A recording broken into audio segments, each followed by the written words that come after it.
बातमी छत्तीस जिल्ह्यांची।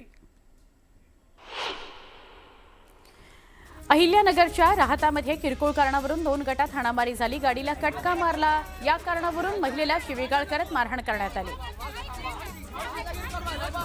अंबादास दानवेंची विधान परिषदेवर आमदार म्हणून नियुक्ती झाल्यानंतर प्रथमच त्यांचे छत्रपती संभाजीनगरात स्वागत करण्यात आले। यावेळी दानवेंचं जंगी स्वागत झालं। दानवेंनी विमानाने प्रवास न करता रेल्वेने संभाजीनगरपर्यंत प्रवास केला। कोकणातील समुद्रकिनारे सध्या पर्यटकांनी गजबजले। सिंधुदुर्गातील मालवण, दांडी, चिवला, देवगड, शिरोडा, वेंगुर्ला या ठिकाणी मोठ्या प्रमाणामध्ये परराज्यातील पर्यटक दाखल झालेत। मालवण दांडी किनारी हलगीच्या तालावर नाचणारे पर्यटक पाहायला मिळतात। त्यांचा व्हिडिओ प्रचंड प्रमाणात व्हायरल होतोय। संत श्रेष्ठ ज्ञानेश्वर माऊलींच्या 750व्या जयंती वर्षानिमित्त सांस्कृतिक कार्य विभागामार्फत राज्यभर विविध आध्यात्मिक आणि सांस्कृतिक कार्यक्रमांचं आयोजन करण्यात आलंय। त्याच अनुषंगाने चंद्रपूरच्या प्रियदर्शनी इंदिरा गांधी सभागृह इथं ज्ञानियांचा राजा मोगरा फुलला हा विशेष कार्यक्रम आयोजित करण्यात आला होता। कार्यक्रमाला चंद्रपूरचे आमदार किशोर जोरगेवार यांची प्रमुख उपस्थिती होती। घाटकोपर अंधेरी वर्सोवा मेट्रो 1 मार्गिकेवर दिवसाला अंदाजे 5 लाख प्रवासी प्रवास करत आहेत। मात्र गर्दीच्या वेळी 4 डब्यांची मेट्रो गाडी प्रवाशांना सामावून घेण्यास अपुरी पडत आहे। वाढते प्रवासी संख्या लक्षात घेता 6 डब्यांची गाडी सेवेत दाखल करण्याची मागणी प्रवासी करतायत। मेट्रो 1 प्रायव्हेट लिमिटेड निधी उभारण्यामध्ये यश येत नसल्याने 6 डब्यांची प्रतीक्षा लांबलेली आहे। राज्यात उन्हाच्या तडाख्यासोबत ग्रामीण भागाला पाणी टंचाईच्या झळा बसतायत। सध्या 411 गावं आणि 1114 वाड्यांना 466 टँकरद्वारे पाणीपुरवठा केला जातोय। तर अनेक गावांचं विहीर आणि बोअरवेल कोरड्या पडल्याने नागरिकांना दररोज टँकरवर अवलंबून राहावं लागतं आहे। मान्सून पूर्व देखभालीच्या कामाकरता आज मुंबई विमानतळ सकाळी 11 ते संध्याकाळी 5 अशा 6 तासांकरता बंद राहणार आहे। 1033 एकर अशा विस्तीर्ण जागेवर पसरलेल्या मुंबई विमानतळावरील 2 मुख्य धावपट्ट्या तसंच तिथल्या अन्य पायाभूत सुविधांची देखभाल या दरम्यान करण्यात येणार आहे। या देखभाली संदर्भात सगळ्या विमान कंपन्यांना विमानतळ प्रशासनाने 6 महिने आधीच पूर्वकल्पना दिली होती। या 6 तासांमध्ये मुंबई विमानतळावरून कोणत्याही विमानांची वाहतूक होणार नाही। अरबी समुद्रातील उच्च दाबाच्या क्षेत्राचा परिणाम म्हणून आजपासून 11 मे पर्यंत कोकणासह राज्याच्या विविध भागांमध्ये कमाल तापमानाचा पारा चढा राहील।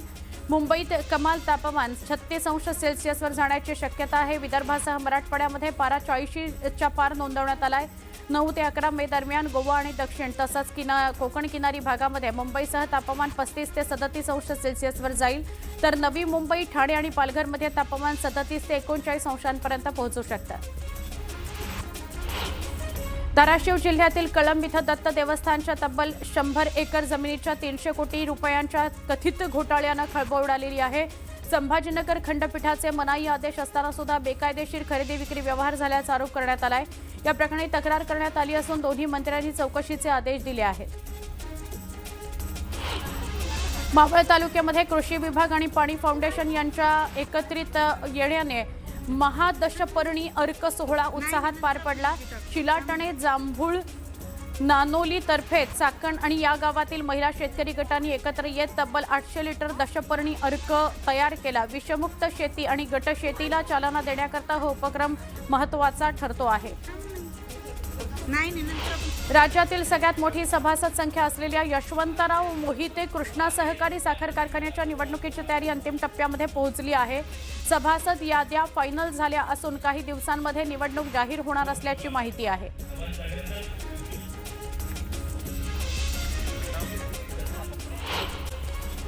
सुधारित निवृत्ती वेतनाकरता 17 लाख सरकारी कर्मचाऱ्यांनी पुकारलेल्या लढ्याला अखेर यश आलं। मार्च 2024 पासून योजना लागू होऊनही रखडलेली कार्यपद्धती अखेर सरकारकडून लागू करण्यात आली आहे। 20 वर्ष किंवा त्यापेक्षा अधिक सेवा असलेल्या कर्मचाऱ्यांना त्यांच्या शेवटच्या वेतनाच्या 50% निवृत्ती वेतन व महागाई भत्ता वाढ लागू करण्यात आली आहे। अर्थात त्यासाठी सुधारित योजना कर्मचाऱ्यांना स्वीकारावी लागणार आहे।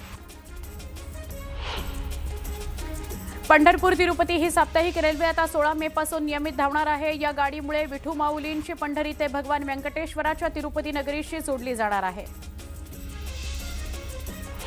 बांगलादेशींना हद्दपार करण्याकरता मुंबईतील फेरीवाल्यांना QR कोडचं ओळखपत्र दिलं जाणार आहे। ही प्रक्रिया 5 आठवड्यांमध्ये पूर्ण करा असे आदेश उच्च न्यायालयानं मुंबई महापालिकेला दिले आहेत। पुण्यामध्ये लहान मुलींवरील अत्याचाराच्या घटनांविरोधात शरद पवारांच्या पक्षाकडून मूक आंदोलन करण्यात आलं। पुणे जिल्ह्यातील नसरापूर आणि शहरातील पर्वती परिसरातील घटनांच्या निषेधार्थ कार्यकर्त्यांनी तोंडाला काळ्या पट्ट्या बांधून आंदोलन केलं। अत्याचार करणाऱ्या आरोपींना कठोर शिक्षा देण्याची मागणी यावेळी करण्यात आली। तसंच राज्यात महिलांच्या सुरक्षेबाबत महायुती सरकार अपयशी ठरल्याचा आरोप आंदोलनकर्त्यांनी केला। दरम्यान पीए चंद्रनाथ रथ यांच्या हत्येची बातमी मिळताच शुभेंदू अधिकारी घटनास्थळी दाखल झाले। त्यांनी घटनास्थळाची पाहणी केली। चंद्रनाथ रथ यांची हत्या ही पूर्वनियोजित होती असं शुभेंदू अधिकारी यांचं म्हणणं आहे। चंद्रनाथ रथ यांच्यावर आधीपासूनच पाळत ठेवली गेली होती असं शुभेंदू अधिकारी यांनी म्हटलेलं आहे। त्यामुळे या सगळ्या हत्येची उच्चस्तरीय चौकशी व्हावी अशी मागणी त्यांनी केलेली आहे। ये प्री प्लान मर्डर है, ये हम लोग का बात नहीं है, पुलिस का डीजीपी का बात है। 2-3 दिन रेकी करके fully pre plan murder, police ने इन्वेस्टिगेशन चालू किया। स्टेट का सीनियर पुलिस ऑफिसर है। हम लोग बहुत पेनफुल हार्ट में ये जो मर्मांतिक हादसा हुआ इसका निंदा करने का कोई भाषा हम लोग का पास नहीं है। दिल्ली से हमारी गृह मंत्री से लेकर राष्ट्रीय अध्यक्ष से लेकर संतोष जी से लेकर सब ने जानकारी लिया है।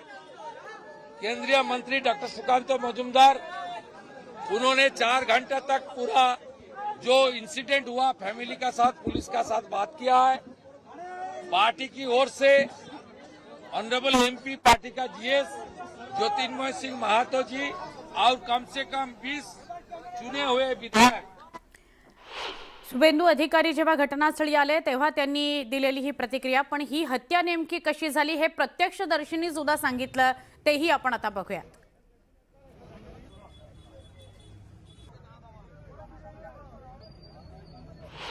कल कितने बजे क्या देखा, क्या हुआ? रात 10-8 में एक तो स्कॉर्पियो गया था। वो जाने के बाद वो मोड़ में जो गया ना, वो जो पिकअप वैन तो है वहाँ तक जाने के बाद वो गाड़ी रुक गया। पीछे से एक तो बाइक भी निकल गया था। लेकिन इसी टाइम पर फर्स्ट एक तो फायरिंग का हुआ। फायरिंग का आवाज़ मिलने के बाद हम यही टेबल में बैठा था।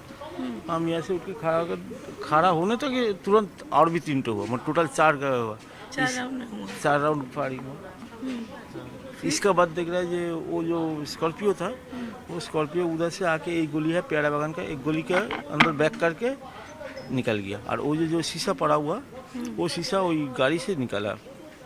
गाड़ी से निकाला फिर तुरंत लोग गए और उसको मतलब जो जिसका लगा गोली वो स्कॉर्पियो वहीं से निकल के चला गया। हाँ, वो वहाँ से उठा के उसको लेके चला गया। कौन लेके गया?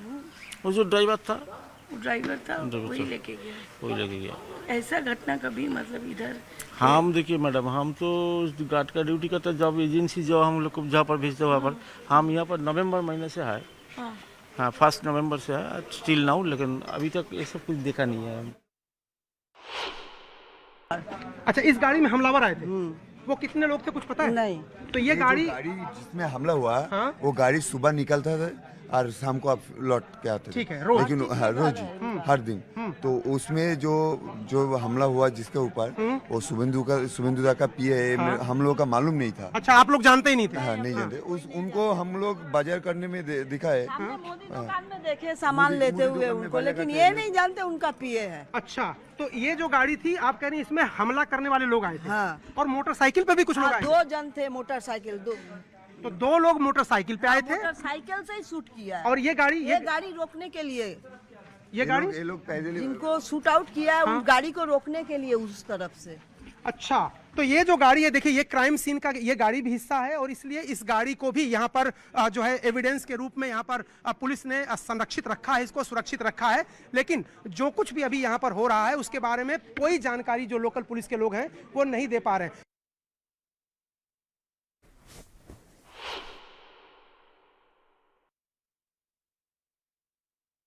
जान है, वो हमारा मान है, हमारा शान है, उसको मर्डर कर दिया ममता बनर्जी और अभिषेक बंदोपाध्याय ने। आज बात हुआ 6:30 बजे, हमको गप्प करने अड्डा बनने के लिए निजाम पैलेस में बुलाया था। हम बोला दादा मेरा तबीयत ठीक नहीं, इतना खाट के थोड़ा तबीयत ठीक नहीं लग रहा है दादा, तो काल आपसे मिलता है। बोले काल जरूर तुम आना। आज उसको खून कर दिया, उसको मर्डर कर दिया। ये किलर का नाम ममता बनर्जी और अभिषेक बंदोपाध्याय दोनों मिल करके। आप दोस्त हैं, आप कह रहे हैं कि अभी जो प्राइमरी रिपोर्ट जो मिल रहा है कि उन रेकी में उनको फॉलो किया गया, उनके वो टारगेट चंद्रदा नहीं था, टारगेट ऑपोजिशन लीडर, हमारा नेता, हमारा मान, आने वाला दिन का नेता जो भी शुभेंदु दा को मर्डर करने का वो लोग का इरादा था, लेकिन चंद्रदा को मार दिया। शुभेंदू अधिकारी यांच्या पीएची हत्या करणाऱ्या आरोपींच्या शोधाकरता पोलिसांनी विशेष पथक स्थापन केलेलं आहे। मध्यमग्राम परिसरातील सुरक्षा आणखी वाढवण्यात आलेली आहे। सीआरपीएफच्या 2 कंपन्या तैनात करण्यात आल्या आहेत। पश्चिम बंगालचे डीजीपी सिद्धनाथ गुप्ता यांनी घटनास्थळी दाखल होऊन आढावा घेतला। हल्लेखोरांची कार ताब्यात घेतली, तिच्यावर असलेला नंबर बनावट असल्याचं समोर आलंय। या कारचा नंबर सिलिगुडी इथल्या एका व्यक्तीच्या नावावर आहे। चंद्रनाथ यांना जिथं गोळी मारली तिथून काही रिकामी काडतूस सुद्धा जप्त करण्यात आली आहेत। परिसरातील सीसीटीव्हीच्या माध्यमातून हल्लेखोरांचा तपास केला जातोय।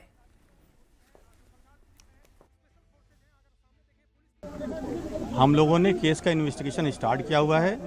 जो व्हीकल जो 4 व्हीलर उस क्राइम में इस्तेमाल हुआ था उसको हम लोगों ने सीज़ किया हुआ है, लेकिन जो पता चल रहा है इन्वेस्टिगेशन में गाड़ी का नंबर टेम्पर्ड किया हुआ है और हम लोगों ने वहाँ पर फायर्ड कार्ट्रिजेज और लाइव राउंड जो इस्तेमाल करे गए थे उनको वहाँ से सीज़ किया है। बाद बाकी हम लोग कौन लोग थे, कैसे लोग थे, बहुत सारे सीसीटीवी फुटेजेस लोकल इंक्वायरी करके लोकल विटनेसेस को देख करके हम लोग इन्वेस्टिगेशन को आगे बढ़ा रहे हैं। शुभेंदू अधिकारी यांच्या पीएच्या हत्येप्रकरणी आणखी एक मोठा खुलासा झालाय। हल्लेखोरांनी ऑस्ट्रिया मेड ग्लॉक 43X या पिस्टलचा वापर केलेला होता। घटनास्थळी सापडलेल्या रिकाम्या काडतुसांवरून या हत्याराची पुष्टी झालेली आहे। पीए चंद्रनाथ रथ आणि त्यांच्या ड्रायव्हरवर हल्लेखोरांनी 14 राऊंड फायर केले। यामधील 4 गोळ्या चंद्रनाथ रथ आणि 3 गोळ्या त्यांच्या ड्रायव्हरला लागल्या। चंद्रनाथ रथ यांचा घटनास्थळीच मृत्यू झाला, तर त्यांच्या ड्रायव्हरची प्रकृती चिंताजनक आहे।